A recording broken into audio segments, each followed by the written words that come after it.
नमस्कार मित्रों, प्रस्तुत है लाहिड़ी महाशय की जीवनी का 32वां भाग। आज हम जानेंगे लाहिड़ी महाशय को महावतार बाबा जी के साक्षात दर्शन कितने बार हुए। साथ ही वीडियो के अंत में लाहिड़ी महाशय और महात्मा कबीर के बारे में एक अद्भुत रहस्योद्घाटन भी होगा। अतः वीडियो में अंत तक बने रहें। आग्रह है, वीडियो को लाइक और शेयर तथा चैनल को सब्सक्राइब कर लें। तो आइए आज का प्रसंग शुरू करते हैं। भेल की लागे देख ले तारे, तारे तारे डाको तारे, ओंकारेर पर ज्योति आकारे, सेजे आछे साकार निराकारे। सफेद और काले से परे या ऊपर जिसे देखने से इंद्रजाल अथवा बाजीगरी की प्रतीति होती है, वह मनुष्य कौन है, उसे किस प्रकार जाना जा सकता है। योगी राज ने कहा है, स्थिर बुद्धि से मालूम होता है ज्योति स्वरूप बड़ा नेशा बड़ा आनंद। ओमकार द्वारा जहाँ जानिते इच्छा करे तहा तार होए, अर्थात स्थिर बुद्धि के द्वारा उसका अनुभव होता है। वह ज्योति स्वरूप है, उसमें बेहद नशा है, अत्यंत आनंद या परमानंद की अनुभूति होती है। जो ओमकार द्वारा जानना चाहते हैं उन्हें उसका अनुभव होता है। उनकी गुरु भक्ति असाधारण थी। उन्होंने कभी गुरु के पास जाकर उनका दर्शन किया हो, ऐसा प्रमाण नहीं मिलता। अर्थात दीक्षा के पश्चात उन्होंने गुरु का स्थूल शरीर में दर्शन किया हो, ऐसा प्रमाण नहीं मिलता। उनके द्वारा लिखी 14 वर्षों की डायरी में अपने प्रिय गुरु बाबा जी महाराज के साक्षात्कार करने का कोई उल्लेख नहीं है। उन्होंने डायरी में प्रायः प्रतिदिन की घटनाओं को लिखा है। यदि उन्होंने बाबा जी से स्थूल शरीर में कहीं अन्य स्थान पर या घर पर भेंट की होती तो उसके बारे में अवश्य ही लिखा होता, किंतु वे साधना के माध्यम से अपने प्रिय गुरु बाबा जी से मिला करते थे। इस प्रकार की अनेक घटनाओं को उन्होंने लिपिबद्ध किया है। इसीलिए यदि बाबा जी ने उन्हें सशरीर दर्शन दिया होता तो वे निश्चित रूप से कम एक आध बार उस घटना का उल्लेख जरूर करते, किंतु कहीं भी इस तरह का प्रमाण नहीं मिलता। 1873 ईस्वी 17 मई को 3 नवंबर की डायरी में एक मनुष्य की मुखाकृति का अंकन करके उसके नीचे उन्होंने लिखा है, बाबा जी के रूप यही जम ओ धर्म, अर्थात यह बाबा जी का रूप है, यही यम है, यही धर्म है।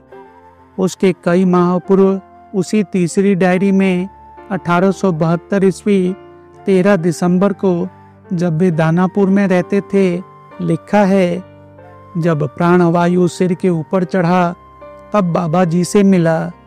जब बाबा जी से मिला तब क्या नहीं कर सकता है।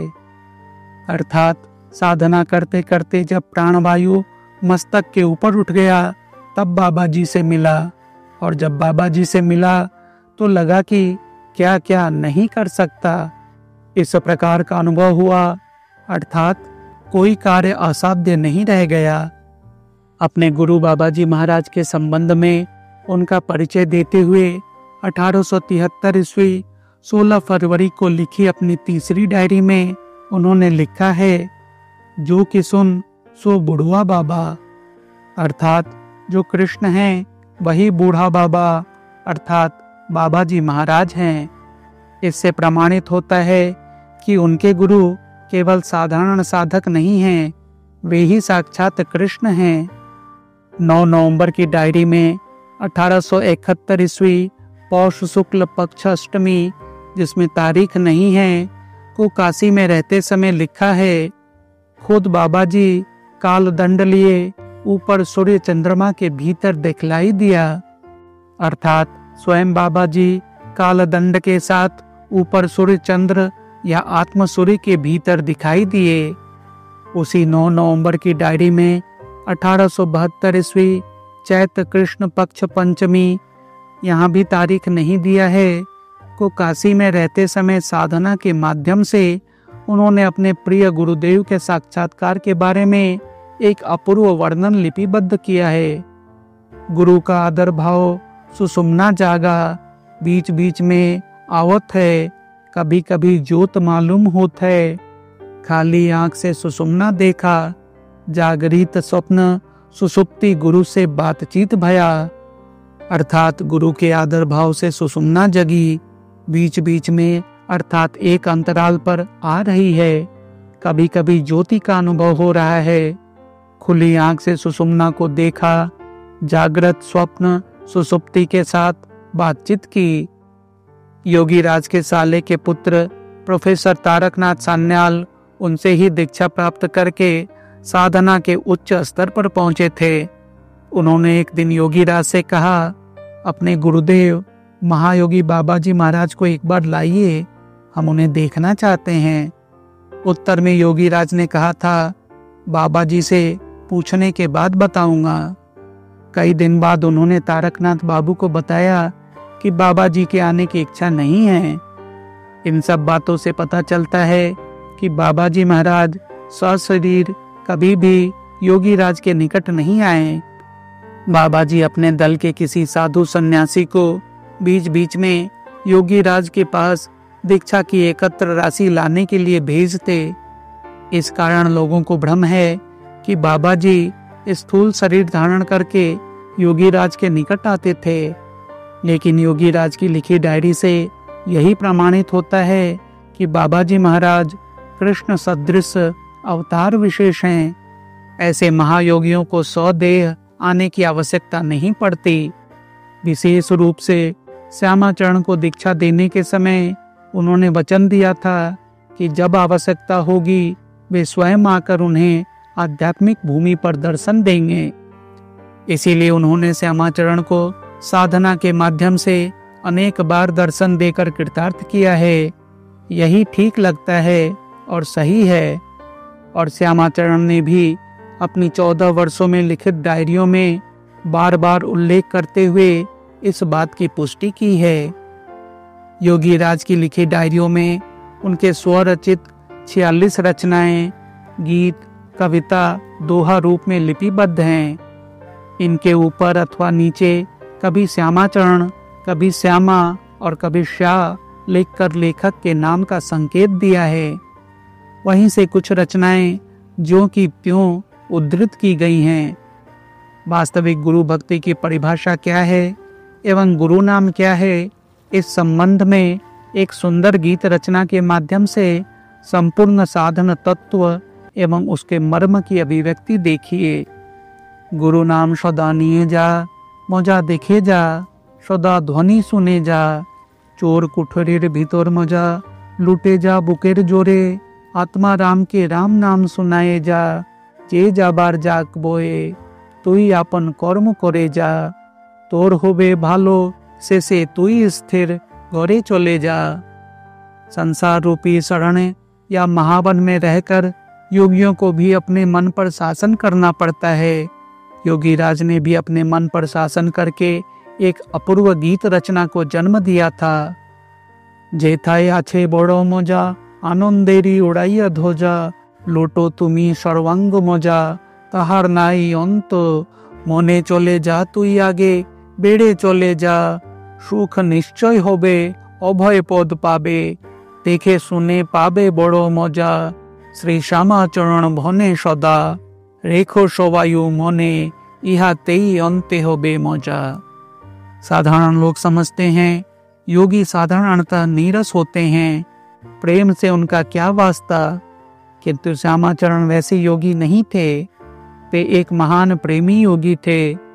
ईश्वर प्रेम किस प्रकार और किस रूप में प्राप्त हो, इसके संबंध में एक मनोरम गीत रचना इन्होंने की है। प्रेमेर घोर कोथाय बोल देखिनी, प्रेम की एमनी मेले, मेहनत कर किछु दिन, हाथे हाथे चांद पाबे, मिलन होबे जे दिन, दिन भावे थेको सदा, आनंदे रात दिन, आनंदेर नाई को सीमा, ताकाओ जेमन मीन, काला चाँदेर प्रेमे पड़े होबे ना को छीड़, केनो बेड़ाओ एदिक ओदिक ओरे बुद्धिहीन। काशी क्या है, काशी की स्थिति कहाँ है और विश्वनाथ किसे कहते हैं, इस संबंध में उनकी 2 गीत रचनाएं हैं। वे कितनी सुंदरता के साथ आध्यात्मिक अर्थ को उजागर करती हैं।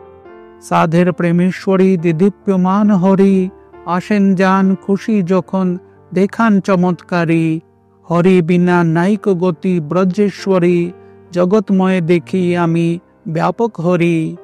हरि जानेन कत रंग भवेर कांडारी, हरिर ऊपर हर आছেন त्रिपुरारी। धन्य त्रिपुरारी काशीर स्थिति त्रिशूलोपरी, जेखाने सब किछु नाई दिवा सरोवरी। मेरो मन आनंद कानन काशी, जहाँ विराजे सदा आनंद शशि। उधा ऊर्ध्व बीच स्थिर घर होए, जहाँ खड़े विश्वनाथ अविनाशी।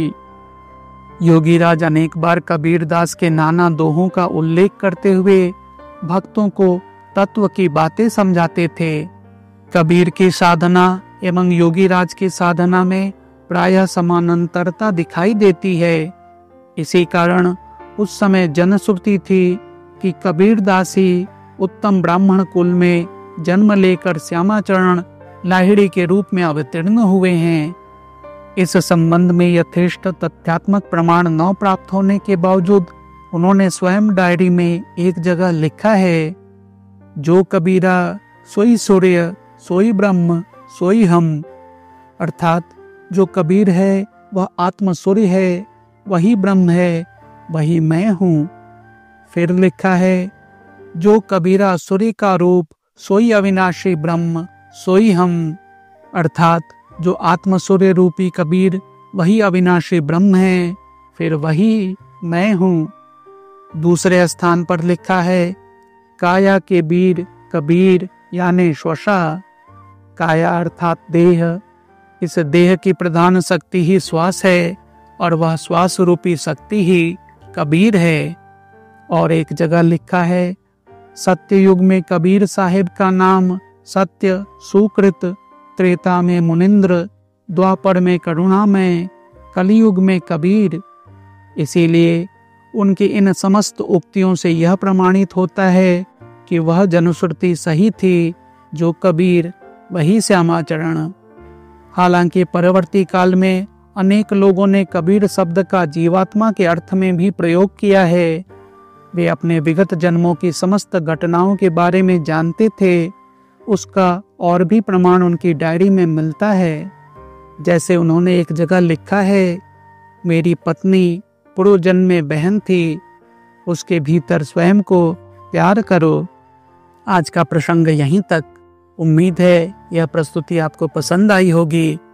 इस कथा का अगला भाग जल्द ही प्रस्तुत होगा। वीडियो में अंत तक बने रहने के लिए धन्यवाद। फिर से आग्रह है, वीडियो को अधिक से अधिक लोगों तक पहुंचाने का प्रयास करें और चैनल को सब्सक्राइब करना न भूलें। धन्यवाद।